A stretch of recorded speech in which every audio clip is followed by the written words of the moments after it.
Mesdames, Messieurs, bonsoir, bienvenue. Comme chaque jour, le pape a présidé ce matin la messe dans la chapelle de la maison Sainte-Marthe.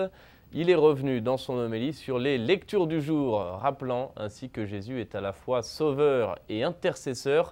On écoute un résumé de son homélie. Beaucoup de personnes vont écouter Jésus ou lui demander une guérison et puis reviennent vers lui et sentent le salut. Le plus important, la force de notre foi, c'est que nous sommes sauvés à travers lui. C'est ce qu'a souligné le pape François dans l'homélie de la messe du matin célébrée à la maison Sainte-Marthe en référence à la lettre aux Hébreux et à l'évangile selon saint Marc proposé par la liturgie. Le pape a expliqué que les deux mots-clés étaient « Jésus sauve » et « Jésus est l'intercesseur ». C'est une chose actuelle, Jésus devant le Père qui offre sa vie, la rédemption, en montrant au Père ses plaies, le prix du salut. De cette manière, Jésus intercède tous les jours. Et quand, pour une raison ou pour une autre, nous nous sentons abattus, rappelons-nous que c'est lui qui prie pour nous, qu'il intercède pour nous sans cesse. Nous l'oublions souvent, mais certes, Jésus n'est plus là, il est monté au ciel, il nous a envoyé l'Esprit Saint, point final. Non, à tout moment, sans arrêt, Jésus intercède. Par cette prière, Seigneur Jésus, prends pitié de moi. Il intercède pour moi. S'adresser au Seigneur en utilisant cette formule. Et puis, après la messe, le pape a rencontré les policiers italiens chargés de la sécurité autour du Vatican. Le Saint-Père les a reçus à l'occasion des 70 ans de l'institution.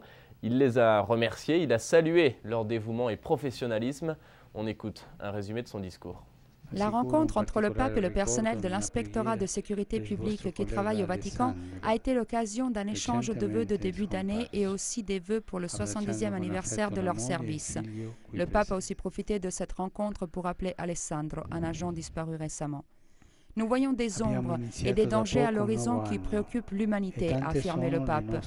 Et en tant que chrétiens, nous sommes appelés à ne pas perdre espoir et ne pas nous décourager. Notre espoir est ancré dans un rocher inébranlable, l'amour de Dieu.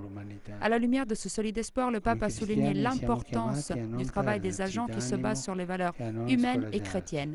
Il les a donc invités à maintenir et surveiller les lieux qui ont une grande importance pour la foi et la vie des milliers de pèlerins qui, chaque jour, trouvent en eux une aide, une présence, une attention.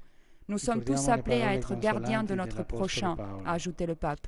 Le Seigneur nous demandera l'addition de notre responsabilité, du bien et du mal que nous aurons fait à notre prochain.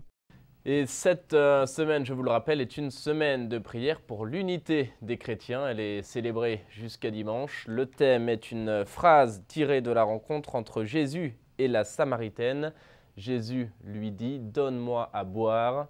Pour en parler, je vous propose d'écouter la réflexion d'une déléguée à l'écuménisme. Elle est interrogée par Cathéo. Venant de Judée, Jésus traverse la Samarie. À la mi-journée, fatigué, il s'assied près d'un puits mais n'a rien pour puiser l'eau. Une femme arrive avec une cruche en toute simplicité et il lui demande à boire. Requête à l'encontre des coutumes de l'époque. Un homme ne s'adresse pas à une femme, surtout inconnue. Et divisions et préjugés religieux opposent juifs et samaritains. Entamant le dialogue avec cette femme étrangère, Jésus veut entrer dans son cœur et lui demande « Donne-moi à boire ». L'eau que Jésus veut donner est une eau vive, symbole de la révélation d'un Dieu qui est Père et amour. Cependant, Jésus n'impose rien, alors que lui peut tout donner. Il demande, car il a réellement besoin de son don à elle. Il demande aussi, car il sait que cette femme donne, si elle donne, elle pourra s'ouvrir plus facilement et accueillir à son tour. Dans cette page d'Évangile, on peut trouver un enseignement pour le dialogue écuménique dont l'urgence nous est rappelée chaque année en janvier. La semaine de prière pour l'unité des chrétiens, elle nous invite à accélérer les temps d'une communion profonde qui surmonte les obstacles, comme Jésus a surmonté les dissensions entre Juifs et Samaritains. Ne pourrions-nous pas, comme Jésus, nous ouvrir à l'autre, surmontant diversité et préjugés, en chaque personne dans le besoin, sans travail, seule, étrangère, qu'elle soit d'une autre croyance ou d'une conviction religieuse différente, ou même hostile, nous pouvons reconnaître Jésus qui nous dit « J'ai soif » et nous demande « Donne-moi à boire ».